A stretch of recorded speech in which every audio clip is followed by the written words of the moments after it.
የፖለቲካ ሳይንስ አባት በመባል የሚታወቀው አሪስቶትል እንደሚናገረው የሀገራት ዘላቂ ህልውናና በልማትና በእድገት ጎዳና የመገስገስ ጣፈንታቸው የሚወሰነው በህዝቦቻቸው መካከል በሚኖረው ስነ ምግባራዊ ይዞታ ነው።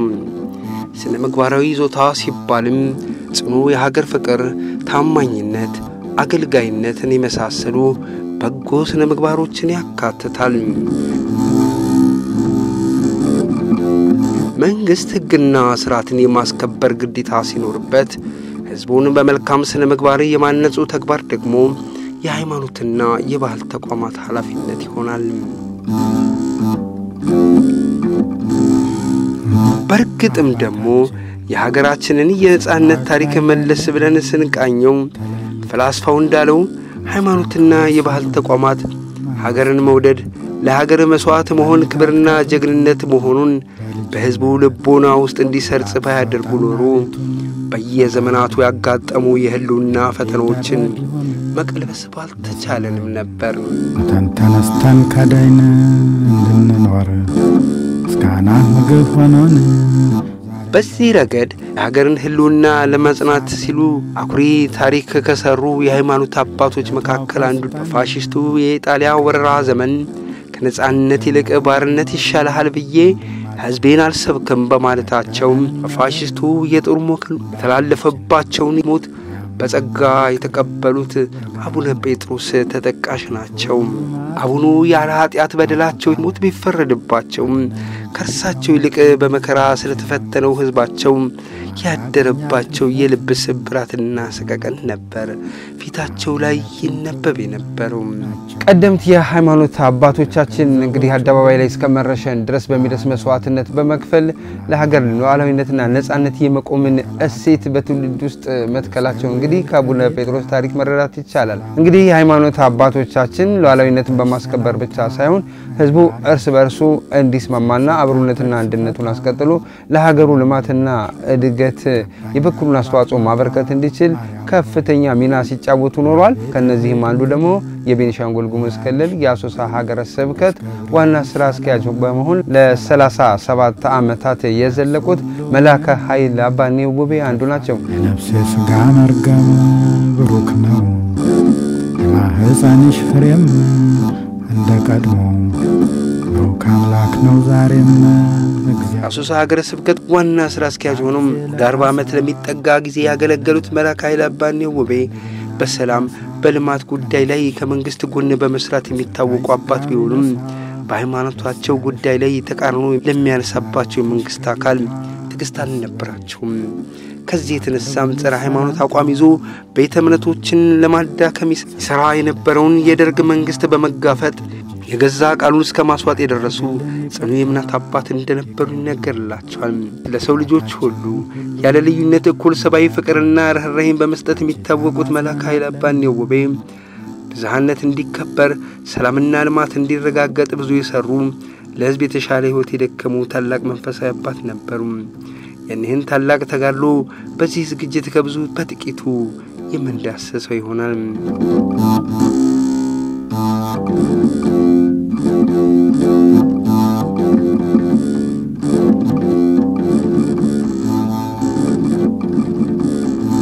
በ1870ዎቹ ገደማ እንደተቆረቆረች የሚነገርላት አሶሳ በደጃዝማች አልሐሰንና በልጃቸው ሼህ ወጀሌ መናገሻ ከተማ ነበረች። ከተማዋ የእድሜውን ያህል ሳታድግ ብትቆይም ግን የመካሻዋ ጊዜ ደረሰ ይመስላል። የተንጣለሉ ዘመናዊ ጎዳናዎች እየተገነቡባት ይገኛልና በድሮ ዘመን ለማዕከላዊ መንግስት የሚገባውን ግብር ወርቅ ታስገባ የነበረች በከበረ ማዕድን ሰላታማ መልክዓ ምድሮች የተከበበች ከተማ ናትና እውነታው ይህ ቢሆንም ሁለቷን ተመልክቶ ትኩረት የሚሰጣት አካል በመጥፋቱ ኋላ ቀርነት ተጭኗት ነበር የቆየችው። በዛ ላይ በረሃና ለጸጥታ ችግር የተጋለጠች ከተማ እንደሆነች በስፋት ይነገር ስለነበር እንኳን ለዓለማዊ ሥራ ለመንፈሳዊ ተልእኮም ፈቃደኛ ሆነው ወደ ከተማው የሚያቀኑ ሰዎችን ማግኘት አስቸጋሪ እንደነበር ነው ብዙዎች ዘንድ እጅጉን ተወዳጅ የነበሩትና ዛሬው ፕሮግራማችን ማጠንጠኛ የሆኑት በኢትዮጵያ ኦርቶዶክስ ቤተክርስቲያን የአሶሳ ሀገረ ስብከት ዋና ስራ አስኪያጅ የነበሩት መላከ ኃይል አባ ኔውቤ ከአንድ መንፈሳዊ መጽሔት ጋር በነበራቸው ቆይታ ላይ የተናገሩት። በአዲስ አበባና በሌሎች አካባቢዎች የሃይማኖት ትምህርት የቀሰሙት መልአከ ኃይል አባ ኔውቤ በ1960 ዓመተ ምህረት ነበር በወቅቱ በአሶሳ አውራጃ ስር ወደ ነበረችው የአሶሳ ከተማ የመጡት። በወቅቱም በአውራጃው ይኖሩ የነበሩት የእስልምና እምነት ተከታይ የሆኑት የቤኒሻንጉል ማህበረሰብ አባላት ሲሆኑ አካባቢውም በሼህ ሆጀሌ ልጆች ይተዳደር እንደነበር ከአንድ ጋዜጣ ጋር ባደረጉት ቃለ ምልልስ ገልጸው ነበር። በፋሺስት ኢጣሊያ ወረራ ወቅት አዲስ አበባ ላይ ክርስቲያን ወንድሞቻቸውን በአባታቸው ቤተ መንግስት በመደበቅ ከጣሊያን መንጋጋ የታደጉት የሼህ ሆጀሌ ልጆች በሰላሙ ጊዜም የኢትዮጵያ ኦርቶዶክስ ቤተክርስቲያን ለሐዋርያዊ አገልግሎት ወደ አሶሳ የላከቻቸው መነኩሴ በፍቅር ተቀበለው ነበር ያስተናገዱት። የመልአከ ኃይል አባ ኔውን የህይወት ታሪክ በሚዳስሰውና የምዕራቡ ኮከብ በሚል ርዕስ በተጻፈው አጭር መጣጥፍ ላይ አንድን መንፈሳዊ መጽሔት ዋቢ ተደርጎ እንደተመላከተው መልአከ ኃይል አባ ኔው ሲመጡ አሶሳ ላይ የአንዲት ቤተክርስቲያንና ከጣት ቁጥር የማይበልጡ የደብረ አገልጋዮችን ብቻ ነበር ያገኙት። በዛ ላይ በከተማዋ ብዙ መምን ስላልነበረ በጥምቀት በዓል ታቦት አጅቦ ለመውጣት ተቸግረው እንደነበር ነው በአንድ ወቅት ቃለ ምልልስ ላደረገላቸው መንፈሳዊ መጽሔት አዘጋጅ ሰላምታ ለምንልን ሳትሰለች ጧት ማታ ውድ ልጅሽ እንዲያደርግ ያን ጊዜ ምንም ነገር የለም። እንደው ጣሊያን ያወጣው መንገድ ተዳፍኖ ዝም ብሎ ገበሬው በየባለ አባቱ እየመነጠረ ይገልጸው ነበር። ሽመል በሽበል ተነባብሮ መቼ ያሳልፍና የውሃ ማጥፊያ መኪናውን ሳይቀር ደኑ መስታወቱን ስብርብር አድርጎበታል። አሶሳ በአውሮፕላን ስመጣ ያን ጊዜ ጫካ ነበር። ምድረ በዳው አየር ማረፊያው ምናምን የሌለባት መስክናት። መጠለያ ዛፍ እንኳን አልነበራት። በአሶሳ 2 ቄስና 3 ዲያቆናትን አገኙ። የጥምቀት ዋዜማ ነው የመጣሁት። ጥምቀትን አከበርኩ። ታቦት ይዘን ስንወጣ የዳሃሬሳ እንኳን እንደው እግዚአብሔር ምስክሬ ነው ይደምቃል። ወይ ጉድ አልኩኝ። የአዲስ አበባ ጥምቀት እንደምታውቀው ማለፊያ መንገድ አተን ነው የምንሰቃየው። ጃንሆይ ለአሶሳው ባላባት ቤተክርስቲያኗን አደራ ብለውት ነበር እና ሰውየው የነርሱን ጥሩምባ ላከለን። እነርሱ የሚመቱትን ከበሮአቸውን አመጡልንና በዚያ ያረዱንና ከበርን። አባታችን በሰማዮች ላይ ያለህ ተለይቶ መስጋን ክብርስ አብሯቸው የሰሩ የሃይማኖት አባቶችም ምንም እንኳን በዘመኑ ባይኖርም ካንደበታቸው የሰሙትን እንዲህ ነበር ያውቁን። በዓል በሚያከብሩበት ጊዜ የሙስሊሞች በዓል ከሆነ እሳቸው መስጊድ ሄደው እንደማንኛውም እምነት ተከታይ አብረው ሀዚያው በዓሉን አሳልፈው የሚባለውን ሁሉ አዳምጠው ሰምተው አመስግነው ነው የሚመጡት የሙስሊሞች በዓል እና ሙስሊሞቹም ደግሞ በተለይ የጥምቀት ሙስሊሞቹ ጀላብያቸውን ለብሰው ይሄንን የመሳሪያቸውን አለ ባህላዊ መሳሪያቸውን እሱን እየነፉ ጥምቀትን ያከብሩ ነበር። ለምሳሌ ያህል መሐመድ ሆጀሌ ክቡር አልማሃዲ አብዱራሂም ይገኙበታል። እኔ እንደው የማውቃቸውን ነው ብዙዎች ናቸው፣ ግን እነዚህ በጣም ደስ የሚሉና የክብር ልብሳቸውን ለብሰው ጥምቀትን ታቦታ ወርደው ታቦቱንም ከጥምቀተ ፋራስ ነው ወደ ቤተክርስቲያን አስገብተው ነው ተመራርቀው የሚለያዩት የአባታችን ነጋራ ማለት ነው። እሳቸው የነገሩኝ ገና ስመጣ ቤተክርስቲያን ማርያም ነበረቻል እና እዛ ማርያም ቤተክርስቲያን ጥምቀት ለማክበር ሞከርና እንግዲህ ስንል እኔ ታቦት ሲይዝ አንድ ካን ታቦት እኔ ያለውኝ 3 ዲያቆን ነበሩ አሉና ከዛ ማን ያጨብጭብ ማን እንትን ይበል ማን ግራ ገባኛል። ከዛ እኔ ግራ ሲገባኝ በቃ እጄ ነው ላሻ ለጃይ ማሻፊ ነበርና የዛን ጊዜ አረ ሰላም አለይኩም ሲዩት ና ቁጭ በል ሻይ ጠጣ ምናምን ይላል። አረ እኔ ተቸግሬያለሁ ዋከኔ አሁን አልጠጣም ምናምን ምንድነው ነው ምናምን ሲሉት አይ በቃ ያው ታቦት ስናወጣ አሁን የሚያጨበጭብ ምንም የለም እና ምን ይሻላል የለም ብዙ ሰው አልነበረም ማለት። ከዛ ያው ክርስቲያኑም ቢሉ እንደዚህ ለመጀመሪያ ሆኖ አሶሳ ላይ ተከበረው ነው ማለት እና እሳቸው እንዳሉኝ እንግዲህ አሻፊ ዙምባራ ይሆናል ወይ እነዚህ ዙምባራ የሚነፉት ይሆናል የኛ ሰዎች ይሆናል አዎ ይሆነኛል ስጠኝ አልኩት አለ በሉ ዛሬም ነገም እሱ እዛ እስኪጨርስ ድረስ በዙምባራ አጅቡታሉ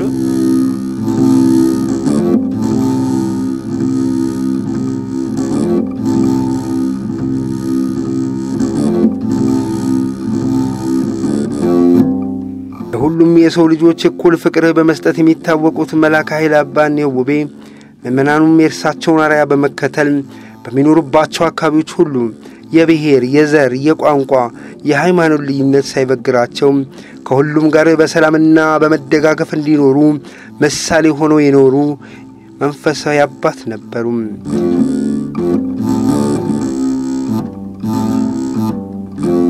ወይዘሮ ሃይማኖት ይርጉም በአሶሳ ከተማ ነዋሪ ስትሆን በልጅነት የሰንበት ተማሪነት በወጣትነትም እንደመምን በእርሳቸው መልካም አስተምህሮት ተኮትኩታ ማደጓን የምትናገረው ስለሳቸው ብዙ ይነገራል ብዙም ይወራል ግን እስካሁን አልተዘመረላቸው ግን እኔ በልጅነቴ ስለሆነ የተማርኩት የዘከሩት ዝክር የተናገሩት አነጋገር ያስተማሩን አስተምሮት በአባትነታቸው አይረሳኝ ለምን ቢባል እኔ በጣም ልጅ ነበርኩ በዛ ሰዓት ከወጣት ከሚባሉት ውስጥም አልመደብም ነበር እግራቸው ስር ቁጭ ብለን ነው የምንማረው ግን የተማርነው አስተምሮት እስካሁን ለሀገርም ሃይማኖታችንንም በደንብ ጾም ድንቅ ምንባል ሰዎች እስክንሆን ድረስ አስተማሪ ናቸው ስለ ሰላም ሰባኪ ናቸው ስለ ሃይማኖት ብቻ አይደለም ስለ ራሳችን ሃይማኖት ብቻ አይደለም የሚነግሩን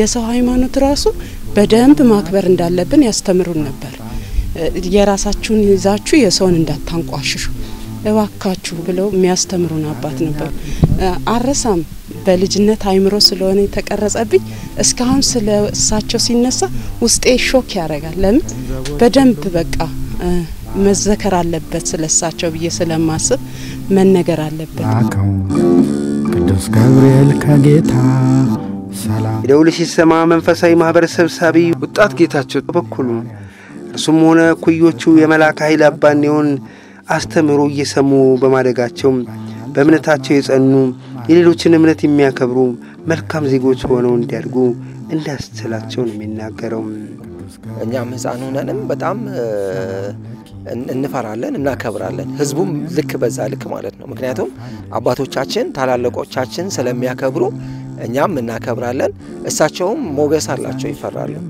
ሲጀምር በኦርቶዶክስ ሃይማኖትም ብቻ ሳይሆን የሌላውም ሃይማኖት ያከብራቸዋል የሚያከብራቸው ደግሞ የሌላውን ሃይማኖትም ስለሚያከብሩ የዘር ልዩነት የፖለቲካ ልዩነት የሚያጋጭ መንፈስ የላቸውም እና የፕሮቴስታንት እምነትም በወቅቱም የነበሩት መሪዎች ጋር ራሱ አብሮ ይሰሩ ነበር ነፍሳቸውን ይማርና ያቶ ያረጋል አሽሹም ጋር በተለያዩ መንፈሳዊም ሆነ ሀገራዊ ስራዎችን ይሰሩ ነበር ምክንያቱም ስለሚያከብሩ እሳቸው ስለሚያከብሩ ሰው ያከብራቸዋል ጨዋታ ዋቂው አቶ ሰለሞን አባተም ከመላከ ኃይል አባኔውቤ ጋር ለረጅም ዓመታት ያገለገለ የአሶሳ ከተማ ነዋሪ ሲሆን ይህን ታላቅ አባት ሲያስታውስ ከናነጋገር ለዛቸው ነው ክርስትናና እስልምና ላይ በጣም እሳቸው ሲሪየስ ናቸው ምክንያቱም አሁን ለምሳሌ ማርያም ቤተክርስቲያን ውስጥ ሙስሊሞች እድር ተሰበስበው እዛ ይሰበስቡ ነበርና እንዴት ሙስሊሞች ይገባሉ ምናምን ብለው ወጣቶች ሲሉ አይ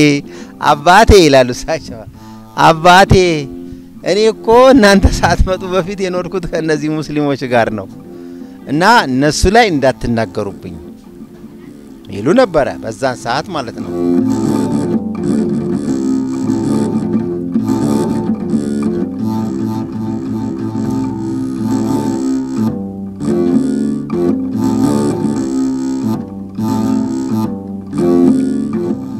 ወይዘሮ ትግስት በእኛም የደውል ሲሰማ አባል ስትሆን ከልጅነት እስከ ወጣትነት እድሜዋ ድረስ መላከ ኃይል አባኔውቤን እንደምታውቃቸው ነው የምትናገረው እናም ስለርሳቸው ስታወራም በሀገር ሽማግሌነታቸው ለሙስሊም ክርስቲያኑ ለሁሉም መልካም አባት ነበሩ ነው የምትለው የትም ሄዳ አጣጣቸው የትም በቃ አሁንም ማለት በማህበራዊ እንዳልኩ ቀደም የሀገር ሽማግሌም ናቸው የሃይማኖት መሪም ናቸው እሳቸው ቤት መጥቶ ሙስሊሙ ገብቶ ሲወጣ ነው የምታየው ፕሮቴስታንቱ መጥቶ ሲወጣ ነው የምታየው እንዳሁኑ ራሱ የሃይማኖት ክፍፍል ራሱ በጣም የተጋነነበት አይደለም በጣም ተከባብሮ ተቻችሎ የሚኖርበት ያ ዘመን ነው የምለው እሳቸው ጉልበት ስመው ነው መስቀል ባይሳለም ጉልበታቸውን ስመዋቸው ነው የሚያልፉት አክብሯቸው በዓላት እሳቸው ቤት ሌሎች የሃይማኖት ተቋማት ሲሄዱ ነው የምታየው የሆነ በአመራር ደረጃ ራሱ ትልቅ ክብር ትልቅ ቦታ ነው ያላቸው አባኒው መጡ ከተባለ በጣም ትልቅ ቦታ ወርደው ድረስ እስከ ቤታቸው ድረስ ነው የሚመጡት ብዙ ጊዜ እና ትልቅ አስተዋጽኦ ያላቸው ነበር የሚኖሩትን በመስበክ የሚሰብኩትን በመኖር የሚታወቁት መላካ ኃይለ አባኒው ቤተ እምነቶችን ሲያስገነቡ የክርስቲያኑ ማህበረሰብ ብቻ ሳይሆን ሙስሊሙ ማህበረሰብ ቤተ እምነቱን እንዲያነጽ የተጀመሩም የመስጊድ ግንባታዎች እንዲጠናቀቁም በግላቸው ሳይቀር ድጋፍ ያደርጉ እንደነበር ይነገራል ትልቁ መስጊድ በአጋጣሚ በኮንስትራክሽን ምክንያት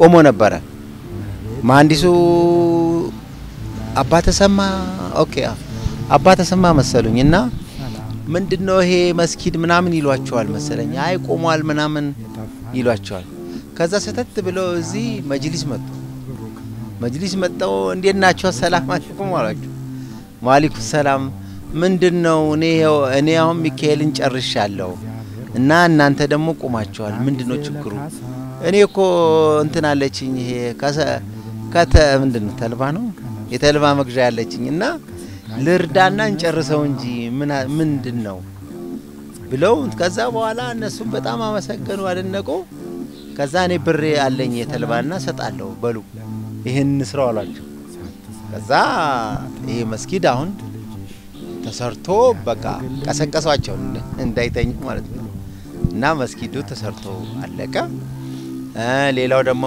ማስታወስ እሳቸው እንደነገሩኝ አምባ 9 የሚባል ሰፈራ ጣቢያ አለና እዛ ሄደው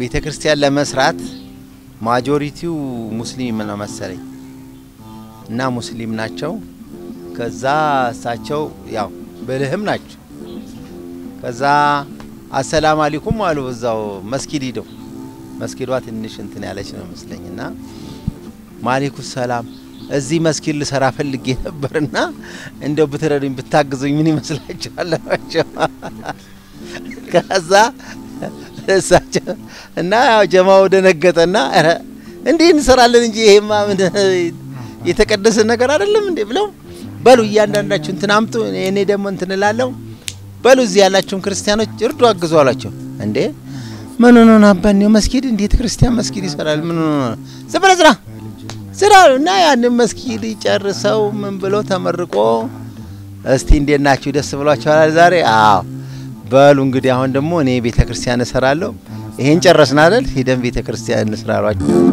ስካና ምግብ ሆኖን ዛሬም ባንደር አሰጋጅ ሃይማኖትና ከመንግስት አስተዳደር ሰዎች ጋር ጥሩ ግንኙነት የነበራት መላካ ኃይለ አባኒው ለህዝቡ ሰላም ፍቅር አንድነት ከሁሉም አካላት ጋር በመስራት እርስ በርሱና ከመንግስት ጋር የተስማማ ማህበረሰብ ለመፍጠር ድልድይ ሆኖ የሰሩ የሀገርና የህዝብ ባለውለታ አባት ነበሩ ሲያስተምሩ ስለ እምነትህ ብቻ አይደለም ጤና ነክ ካለ ስለ ጤና ነክ ሄደው ጤና ቢሮ ድረስ በእግር ይሄዳሉ ከተማ ውስጥ በእግር ይንቀሳቀሳሉ እንደው በአጋጣሚ ሆኖ አቶ ያረጋል አይሸሹም የሉም እንጂ ቢመሰክሩላቸው ደስ ይለኛል ለምን የሀገሪቱ ፕሬዝዳንት ናቸው ግን እጅግ በጣም የሚወዳቸው አባት ነበሩ ለምን እየሄዱ ይወያያሉ ምን ላይ ላስተምር ምን ላይ ልናገር እንዴት ብዬ ነው ህዝበ ክርስቲያን ሲሰበሰብ ምን ላስተምራልፍላችሁ ለሀገር ሰላም እንዲ አብረን መስራት አለብን ብለው ይዘክራሉ ይመክራሉ ክትባት ሲከተብ ክትባት ያው እንደምታቀው የፈረንጅ ክትባት ነው ይሄ የፈረንጅ ቁርባን ነው ምንድነው ያሉ ካህናቱ ብዙን ጊዜ ኮምፕሌን ያቀርቡ ነበርና ዩኒሴፍ አንድ ጊዜ በጣም ማስተዋውሰው ስብሰባ በማን በኩል ባረግ ነው ይሄ ክትባት የሚሳካል ብሎ ራሷስ ማለት ዩኒሴፍ አዘጋጅቶ እሳቸውን ጋበዘና ባኮትን ያው ህፃናት እየተከተቡ አይደለምና ምን ይሻላል አባኒው ባኮትን በቃ እኔ ፈጽመዋለሁ ብሎ አጠቃላይ የአሶሳ ሀገረ ስብከት ካህናትን ሰብስበው ክትባት እና ክትባት መከተብ ግድ ነው። ይሄ ከቤተ ክርስቲያን ጋራ ከእምነት ጋራ ከቁርባን ጋራ የሚጣላ ነገር አይደለም።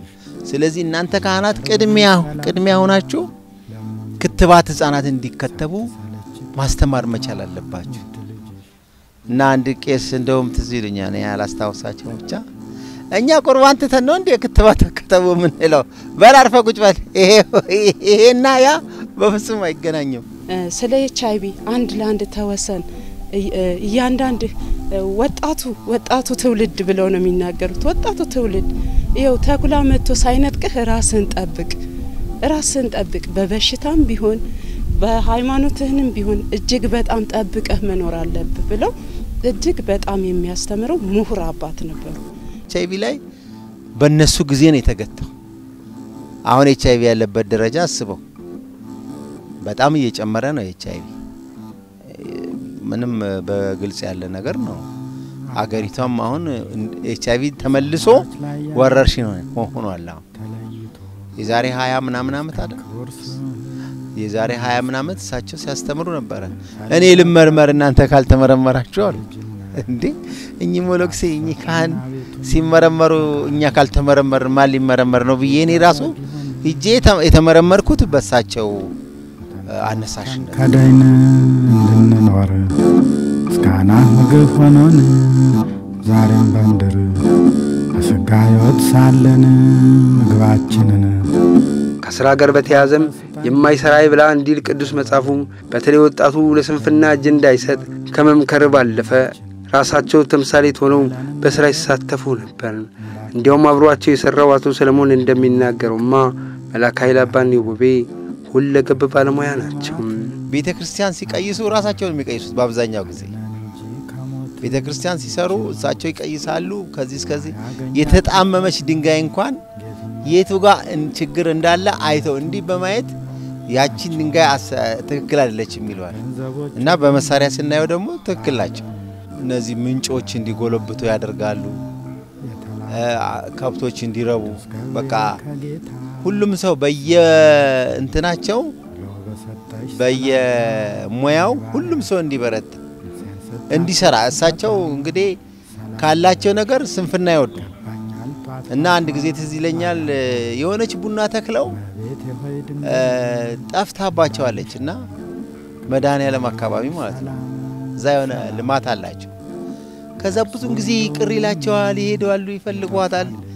አሁን አንድ ከለታት አንድ ቀን አገኟት ያቺን ቡና አድጋ ጠፍታቸውም ነበረ። ከዛ እልል በሉልኝ ቡና የተገኘች ብለው ቡና የተገኘች እልል በሉልኝ ብለው ያለ ምን መትከልም ብቻ ሳይሆን ተንከባክፎ መኖራቸውን በደንብ የሚያረጋግጡ አባት ስለነበሩ በዛም ይታወቃል። እንግዲህ በልማት በኩል አባታችን ይገርማቸዋል። አላማቸው ሰውን የሚያሸንፈው ሞት ነው የሚል ነው ያላቸው አነጋገር እና ምን ይላሉ? የሰው ኪስ ከመዳሰስ የመሬት ኪስ መዳሰስ ይላሉ። ሰርቶ ማግኘት ከመሬት መሬት የሚሰጠው ነው ማንም አይሰጥም። እናት አባት አይሰጥም መሬት የሚሰጠው። መላከ ኃይለ አባ ኒውቤ በሰባኪ ወንጌልነት ሲላኩ በአሶሳ የነበረችው የቅድስተ ማርያም ቤተክርስቲያን ብቻ ብትሆንም የባምባሲ ቅዱስ ገብርኤልን በማስገንባት ሐዋርያዊ አገልግሎታቸውን አሃዱ እንዳሉ የታሪክ ማህደራቸው ያመለክታል። ከአሶሳ ከተማ አቅራቢያ ባምባሲ የሚባል ከተማ አለ። ከዚያ ሄድኩና 1-4-5 ክርስቲያኖች ነበሩ። ቦታውን አየሁት። ቤተክርስቲያን ለምን አንሰራም ብዬ ሰዎቹ ባህር ዛፍ ቆረጡ። እዚህ መጥቼ ሰራተኛውን ቆርቆሮ ለመንኩ። 100 ቆርቆሮ ሰጡኝ። ካርኔ የለኝ። በነጭ ወረቀት ሰበሰብኩት። የመጀመሪያ ስራዬን እዚያ ነው የጀመርኩት።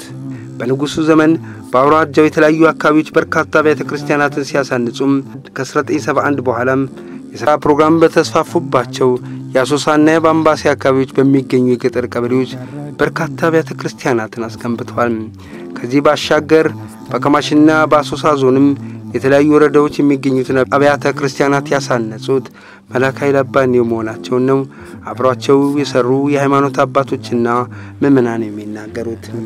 የገጠር አብያተ ክርስቲያናትን የሰሩት በህዝበ ክርስቲያኑ መካከል ላይ የተገኙ ከካድሪ ጋር እየተጋፉ ቤተክርስቲያን ሲተክሉ በእውነት ትልቅ አባት ናቸው። ዛሬ እሳቸው ቅርስ ነው ቤተክርስቲያን እየተገለገለ ያለው።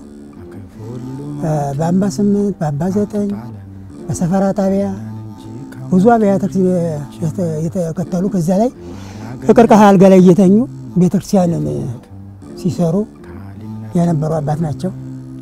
ሰውም ያከብራቸዋል በስራቸው። በጊዘን በተንጎ እንደዚሁም በከማሽ በተለይ አሁን እንደዚሁ ከዚህ ሊለዩ ጊዜያቸው ሲደርስ በከማሽ ከፍተኛ ዘመቻ አድርገው ነበር።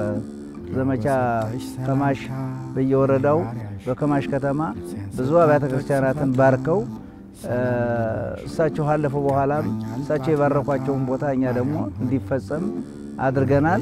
ይህ ቤተ እምነት ከጥቂት ዓመታት በፊት እንዲህ ባማረ ግንባታ የታነጸው የቅዱስ ገብርኤል ቤተ ክርስቲያን ነው።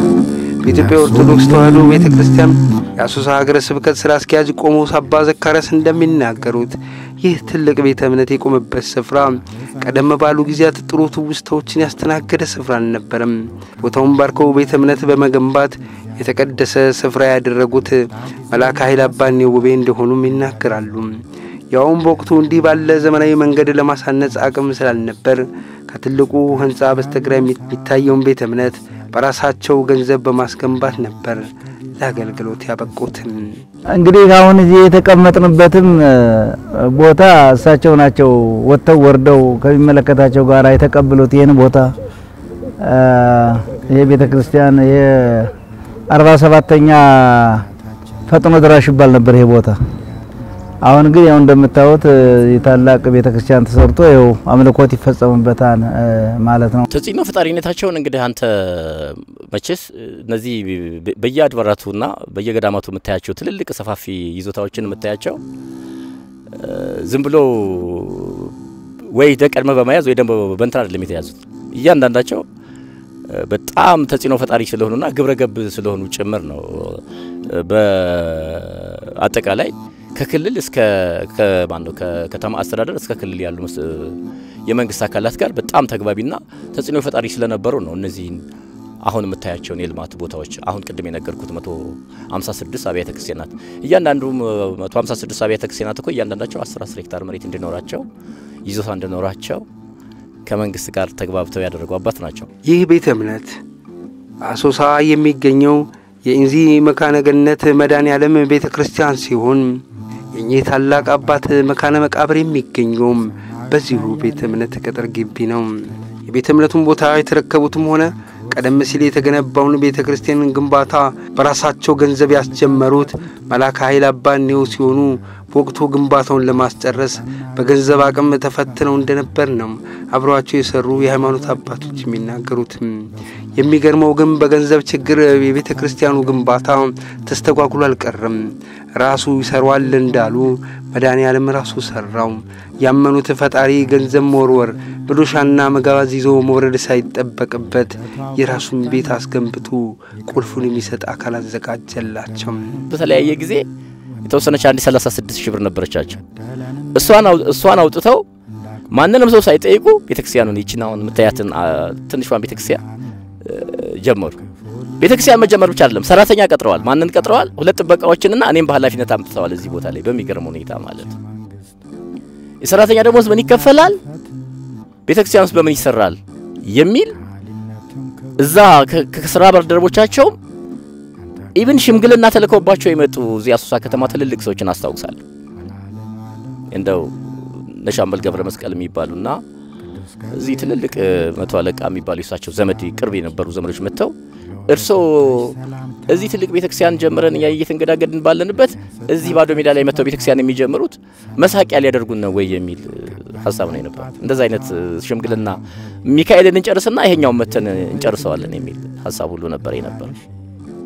እሳቸው አይ እኔ ጀምራለሁ እግዚአብሔር ይጨርሰዋል። እኔ የኔ ዓላማዬ ቦታ ይዞ ተተኪውን ትውልድ መጠበቅ ነው። በኋላ የተወሰነ ሄደ በጭቃ ነው የተሰራውና እንጨት ቆሞ ምናምን ቆርቆሮ ከተመታ በኋላ የሳቸው ብር አለቀ። ከዛ በኋላ ስራው ቆመ። እንዴት ሊሆን ነው ምናምን ተባሉ። አሃ የግለሰብ ቤት እየሰራ የሚሰጥ መድኃኒዓለም የራሱን ቤት መጨረስ ካቃተው እንግዲህ እሱ ያውቃል። እኔ የድርሻዬን ተወጥቻለሁ አሉ። አጋጣሚ ይሄንን እንደተወጡ ምናልባት እናንተ አታውቁትም ይሆናል እንጂ 40 ቤትና 60 ቤት አሁን ዛሬ የመንግስት ሰራተኞች የሚኖሩባቸውን የሚሰራ አንድ አጅኮ የሚባል ኮንስትራክሽን ድርጅት እዚህ ሀገር መጣ። እነዛን ቤቶች ሊሰራ አጋጣሚ ማለት ነው። እነዛን እየሰራ ያለ እሳቸው ሰተት ብለው ሄደው እንኳን ወደዚህ ሀገር በሰላም መጣህ ልጄ አንድ ስራ ጀምሬ ነበር ላሳይህ ምናምን ብለው ይዘውት መጡ።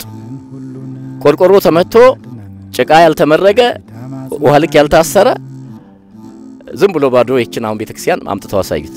ባኛል ጧት ማታ ማርያም ሆይ መቤቴ ሆይ ድንግል እንዳለሽ ቅዱስ ገብርኤል ሰላም ሰላም ለኪ እንዳርሱ ሁሉንም የጠፋልሽ የነፍሴ ስጋ መርገም ብሩክ ነው የማህፀንሽ ፍሬም እንደ ቀድሞ ብሩክ አምላክ ነው ዛሬም እግዚአብሔር ወልድ በመጣ ጊዜ ለካሳ እንበለዘር እንደ ንብና እንዳሳ ከነፍስሽ ነፍስ ከስጋይ ስጋ ቢነሳ ደስ ያለሽ ወይ ጸጋና ጌታሽ ከጌታ